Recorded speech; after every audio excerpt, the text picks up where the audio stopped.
Saludos, buenos días, gracias por permanecer en la sintonía con la Z101. Ya son las 11:08. Aquí inicia el espacio, señores, de la receta médica de la Z. Saludos, como siempre, a la alta gerencia de esta emisora, don Bienvenido, doña Isabel, que siempre ponen a la disposición del pueblo dominicano esta estación con los objetivos de informar, orientar y educar al pueblo dominicano. Jueves de salud mental. Buenos días al doctor Vicente Vargas. Muy buenos días, Roberto Díaz. Muy buenos días a toda nuestra audiencia. Aquí estamos para tratar siempre temas que tengan que ver con la salud mental, lo emocional, lo conductual. Así que esperamos que el día de hoy sea uno de esos días fructíferos. Doctor Vicente Vargas, voy a ser un poco atrevido porque fue un tema que de hecho nosotros... Sé que usted tiene un tema para hoy, ¿eh? Así pero... es. Por lo menos un par de minutos a unas declaraciones que usted estuvo compartiendo en estos días que llamó la atención mucho a los dominicanos sobre el país. Que usted, según la redacción, hablaba de que hacía la comparación del país como una nación como de enfermos psiquiátricos y señalaba 3 patologías: ansiedad, depresión y el paciente que pierde la realidad. Un poco de psicosis. Exacto, que pierde el contacto con la realidad. Un paciente psicótico pierde el contacto con la realidad. ¿Cómo fue esto de esta comparación? ¿Por qué esta comparación, doctor? Sí, mira, Roberto y amigos y amigas que me escuchan, realmente fue una entrevista que tuvimos con el amigo Fernando Quiroz. Y él fue el quien nos hizo esa pregunta: doctor, si usted comparara el país con un paciente. Yo le dije, mira, no se me había ocurrido eso, pero me parece interesante. Muy interesante. Y si el país fuera un paciente, un país no es un paciente, porque un país es un colectivo de 11 millones. Pero haciendo la metáfora, yo diría que podemos encontrar que es un paciente con un nivel de ansiedad alto. ¿Qué es la ansiedad? La ansiedad es miedo y preocupación por todo lo que hay con la delincuencia, el tráfico. Todo eso le genera a las personas una tensión, una emoción. Entonces eso tiene que ver con la ansiedad. Pienso que también hay algo de depresión, ¿verdad? Porque cuando se afecta la economía, hay tantos problemas como los que nosotros vemos aquí, que vivimos denunciando los políticos. La persona puede estar deprimida. Hay un tipo ¿La depresión puede producir cierto tipo de ansiedad, doctor? Sí, claro que sí. La depresión y la ansiedad usualmente van juntas, aunque no son lo mismo. Claro. Decimos que una persona con mucha ansiedad termina en depresión. Y una persona con depresión no es extraño que tenga ansiedad. En el 90% de las veces van juntas, aunque déjame decirte, según el DSM-5 no son lo mismo. Cada una tiene una serie de síntomas y signos que hace que sea un diagnóstico diferente, pero suelen juntarse mucho. Entonces hay un tipo de depresión que se llama depresión adaptativa. Sí. Y hay un tipo de depresión que se llama endógena. Endógena es algo que tú tienes por genes, por genética. Y la endógena debe tratarse con fármacos. Pero la depresión adaptativa es una situación que tú tienes, te botaron del trabajo, tú no tienes dinero, un hijo tuyo con problemas conyugales, un problema con vecinos. Todo eso te hace entrar en una depresión, se llama depresión adaptativa. Para la depresión adaptativa se necesita muchas veces un psicofármaco y una psicoterapia. Yo digo que este país necesita un poco de psicoterapia. Yo digo que cada dominicano, incluyéndome a mí, a ti, Roberto, necesitamos hablar con alguien que nos ayude, que nos escuche, aunque sea que nos escuche, que nos haga preguntas, que nos oriente. Una buena conversación desestresa, doctor. Claro, desestresarse. Entonces, esa es psicoterapia. Y lo tercero es, hablamos de psicosis porque cuando uno ve lo que ocurrió en Ciudad Nueva, uno tiene que pensar en la zona colonial fue. Sí, ahí en la zona colonial. Que la ciudad, el país entero ha estado impactado por esa conducta tan fuera de lo correcto, de lo normal. Y no voy a citar todo lo que ocurrió ahí, pero eso es como hay que estar loco, o hay que estar psicótico para comportarse como se comportaron esas personas que estaban ahí. Entonces nosotros decíamos que si fuese un paciente tendríamos depresión, ansiedad y un poco de psicosis. Pero agrégale a eso, que no lo dijimos en la entrevista, el uso y el consumo de alcohol y de sustancias, que es otro trastorno. Por eso en psiquiatría hablamos de patologías duales, que tú tienes un trastorno psiquiátrico y tú tienes un consumo o de alcohol o de droga. Entonces, eso no lo dijimos en la entrevista, eso lo estamos diciendo aquí. Sí. Habría que agregarle también el exceso de alcohol, el exceso de sustancias, el abuso de sustancias. Eso hace que un país sea un paciente. Hay personas que a veces entienden, por cierto, uno de los puntos que usted señaló, que un paciente depresivo o la depresión siempre se manifiesta con tristeza. Sin embargo, la depresión a veces se manifiesta con irritabilidad. Y hoy en día en nuestra sociedad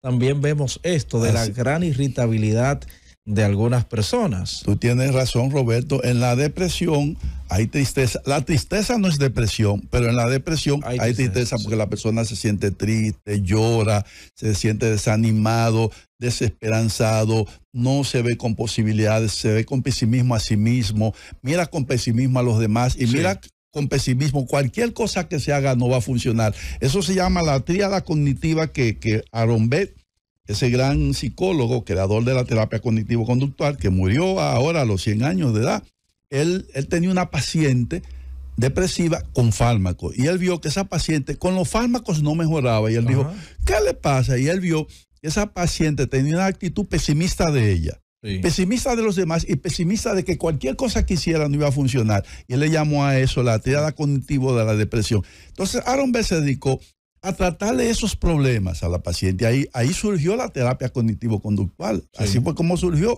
una paciente deprimida. Y entonces, a partir de ahí, pues esa terapia se ha desarrollado y es la más aceptada por el mundo psiquiátrico, por el mundo científico, como la terapia que funciona para las depresiones, para los trastornos cognitivos, para la ansiedad, para cualquier tipo de trastorno. La terapia cognitiva, con sus diferentes versiones, es la que hoy día funciona más. Entonces, hay mucha irritabilidad en nuestra sociedad, podríamos decir. Exactamente. Entonces, las personas deprimidas pueden estar irritables, de mal humor, le cambia el humor, pueden estar intolerantes, a veces sienten como un malestar general, dicen, yo me siento mal, pero con que me siento mal con todo, todo me molesta.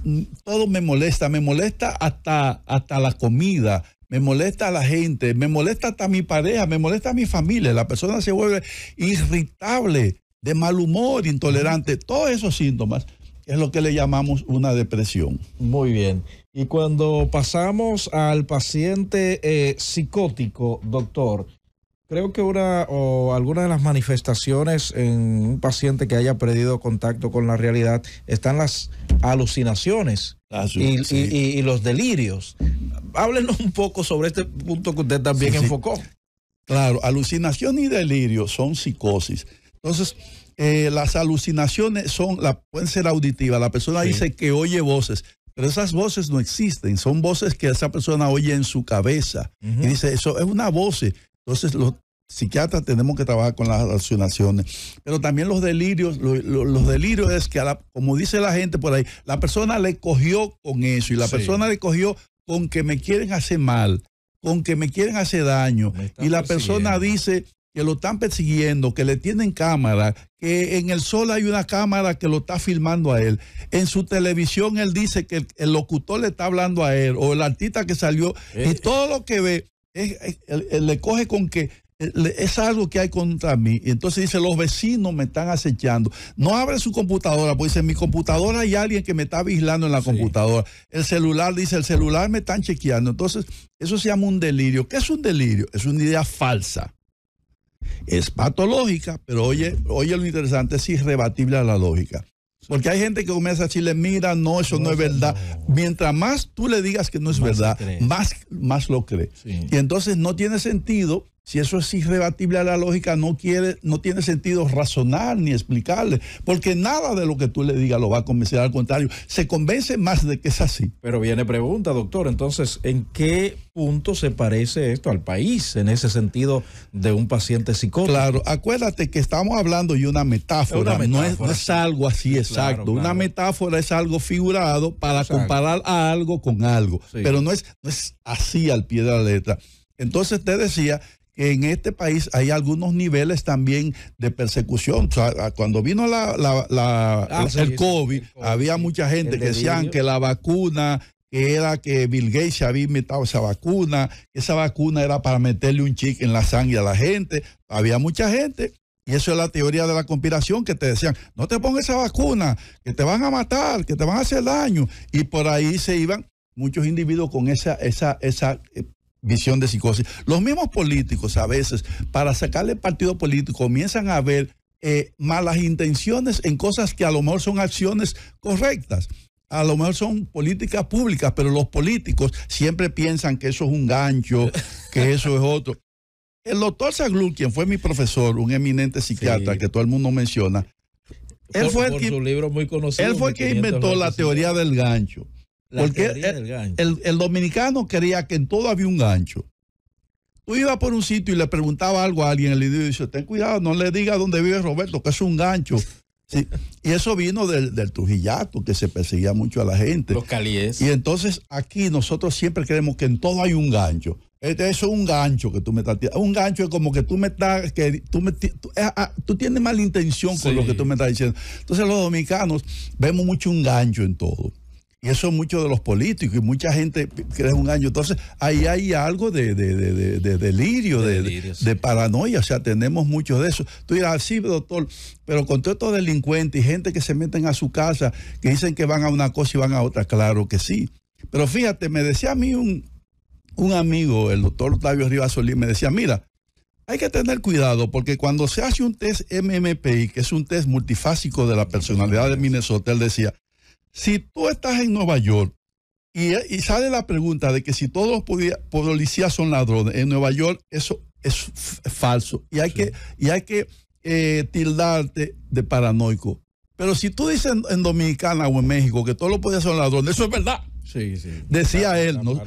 Atención, claro, no lo está diciendo el doctor Vicente Vargas, él decía que en el test tú tenías que poner que la verdad, porque aquí hay una gran cantidad de policías que tú sabes que delinquen o están asociados o aliados a los delincuentes. Entonces hay que ver en qué contexto y en qué sitio tú dices que algo es así o no. Entonces fíjate que aquí en este país tenemos que ser un poco paranoicos, porque si a mí me preguntan en un test que si todos los policías son ladrones, en el test yo debería decir que sí. Sí. Pero en el Nueva York sería paranoia. ¿Tú te fijas? Por eso es que entra también la importancia de la cultura en lo que sería una historia clínica. La cultura y el contexto. Sí. Entonces, en esa metáfora que, insisto, no es algo exacto, es un símbolo. Nosotros decíamos que tenemos de todo un poco ahí, y por eso decíamos que si el país fuera un paciente, que no lo es, porque aquí hay mucha gente y no podemos decir que todo el mundo es así, pero estamos hablando en general para responder la pregunta que nos hizo en ese momento el periodista que nos pidió que hiciéramos esa comparación. Muy bien, vámonos a una pausa, regreso, continuamos con esta interesante conversación.